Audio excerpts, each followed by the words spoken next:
Café listo, móvil en silencio, comenzamos.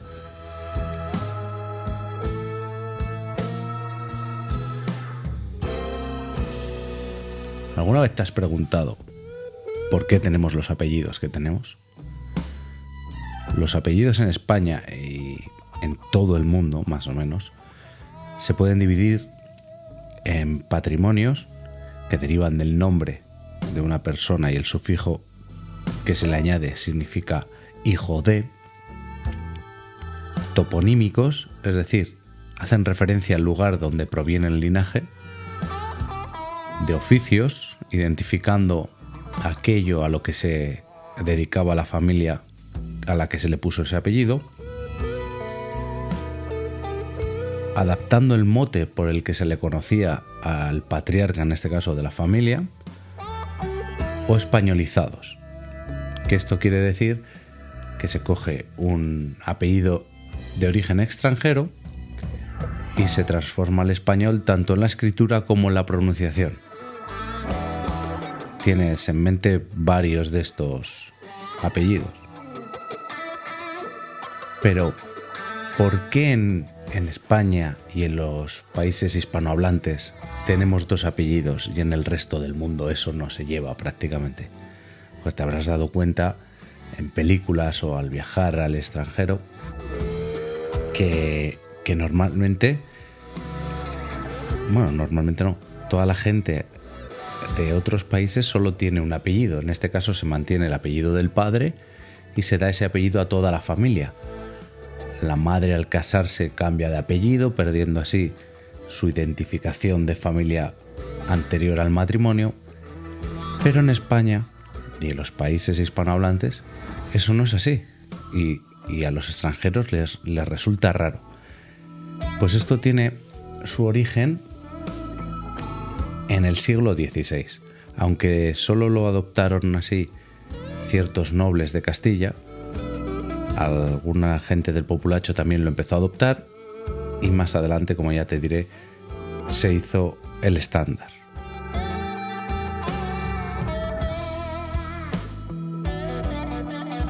Como te decía, se empezó a utilizar en el siglo XVI para identificar tu linaje, demostrando así la pureza de tu sangre, ya que en 1492 los reyes católicos firmaron la expulsión de todos los judíos de España.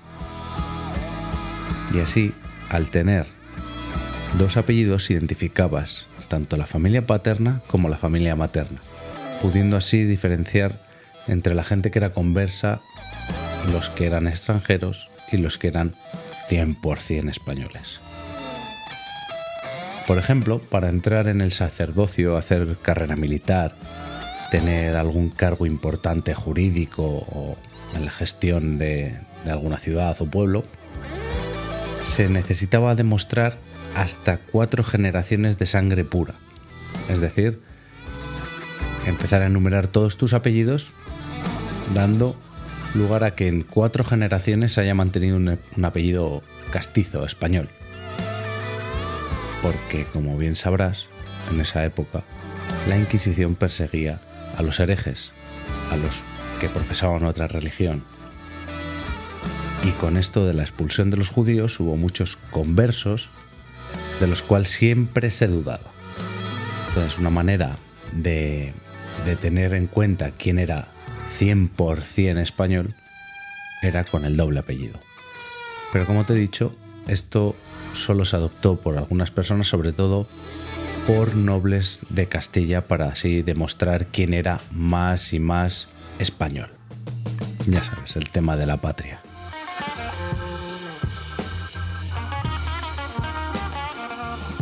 Hasta finales del siglo XIX, con la entrada de un nuevo Código Civil, no se hizo oficial el tener el doble apellido entre la población mundana.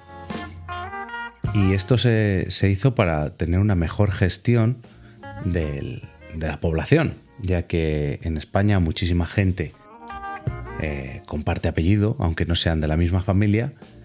Hay muchísimos Ruiz, Gutiérrez, López, y también se repiten mucho los nombres. No había una variedad como la que puede haber ahora, con nombres en diferentes lenguas oficiales del Estado.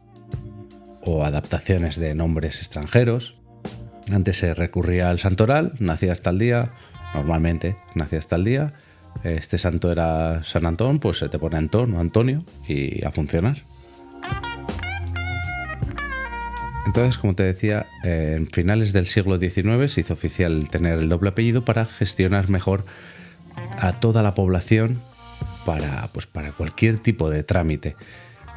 Puedes pensar ahora mismo en votaciones, en niños en el colegio, al pasar lista, que pueden repetir nombre y apellido, identificarlos. Son todo ventajas. ¿Qué tenemos en países, por ejemplo, anglosajones? En los países anglosajones tienes el nombre de la persona, el apellido, heredado del padre.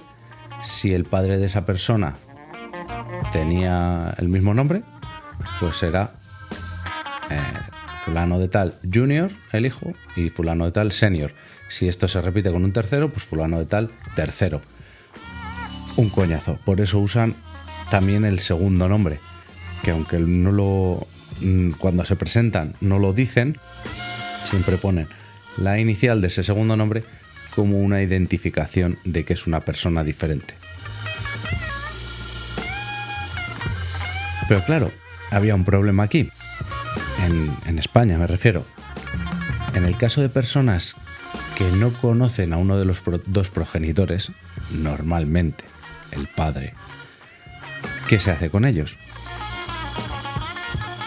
Pues al hijo se le ponía los dos apellidos, normalmente de la madre, pero cambiando el orden, para así librar a ese vástago de la vergüenza de haber sido concebido fuera del matrimonio. En vez de que la vergüenza recayera sobre el padre que se ha ido y le ha dejado el regalito a la madre, pues no, la vergüenza caía sobre la madre.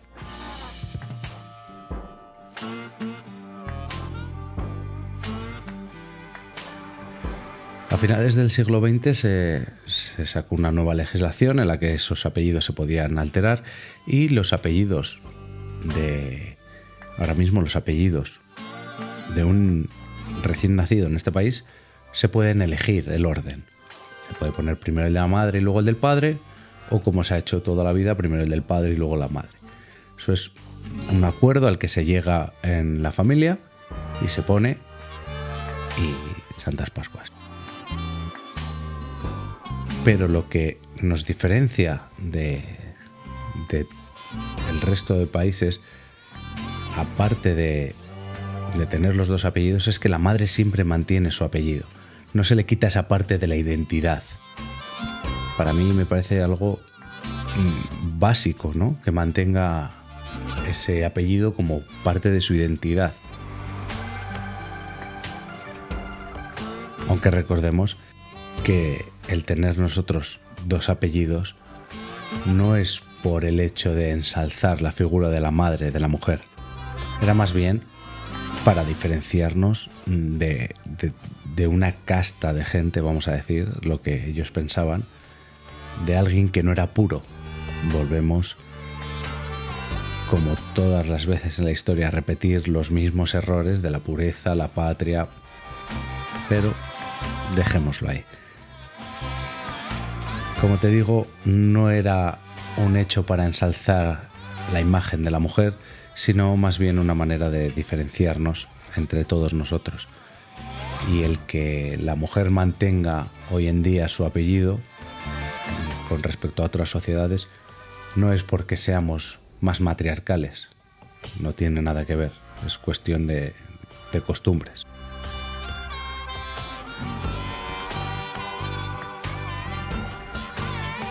Pero en Europa no somos el único país en mantener la tradición de los dos apellidos. Nuestro vecino Portugal, de hecho, también usa los dos apellidos, tanto paterno como materno, pero en el caso de Portugal, el materno es el apellido que va primero. Aunque sí es verdad que ese apellido se toma más bien como un segundo nombre que como un apellido como tal, ya que el apellido oficial, por así decir, es el del padre. Y pues lo que te da lugar es como poner el apellido de la madre como si fuera un segundo nombre, como hacen los países anglosajones. Y otro caso muy curioso, en Europa también, es el de Suecia, que actualmente, si el padre y la madre no se ponen de acuerdo en el orden de los apellidos, automáticamente el primero pasa a ser el de la madre. Como ves, los apellidos en el mundo son iguales en todas las lenguas. Hijo de, familia que hace zapatos, que trabaja el metal, familia de Wisconsin, familia de Barcelona. Todos hemos tenido la misma idea para apellidarnos, pero por una cuestión que solo tuvo lugar en España en determinado momento, se empezó a utilizar el doble apellido. Y esto se lo debemos a la expulsión de los judíos de nuestro país. Y una vez más, lo prometido es deuda, y en menos de 15 minutos te he contado algo que espero que te haya entretenido o te haya hecho tener curiosidad. Nos oímos.